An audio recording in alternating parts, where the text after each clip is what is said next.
Bwanyuma y'Omusinga w'Obusinga bwa Rwenzururu, His Majesty Charles Wizire Mumbere Iremangoma okurwa mu nkomo bwanyuma y'emyaka 6 n'amezi 10 agizireho kusima bwanyuma yo kwikomora district ya Kasese.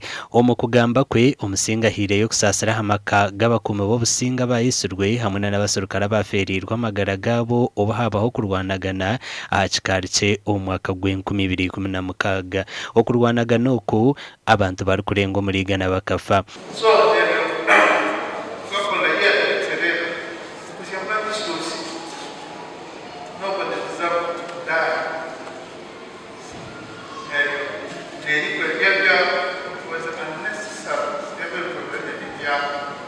Agnes Asimawe ori mukomusinga wa Rwenzururu we nagira ngo okwiha Omusinga wa Rwenzururu akwatwa emirimo y'Obusinga ekateganisibwa mu kihango.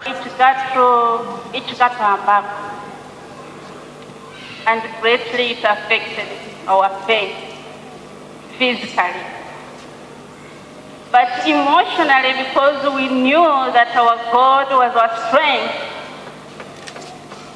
we did not give up. We prayed at home and would always find courage to praise and worship.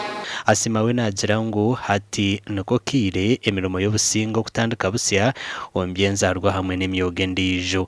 Eribuli ekyo ekyatugayitaga is our children, to mentor our children, because we are one, and therefore as a community we need one another. Okushaba oku kubire kwebembirwe Right Reverend Nason Baruku or Bishop w'obureberezi bwa South Rwenzori. Amakuru agagashya kwa Gilbert Muhanguzo muri Kasese.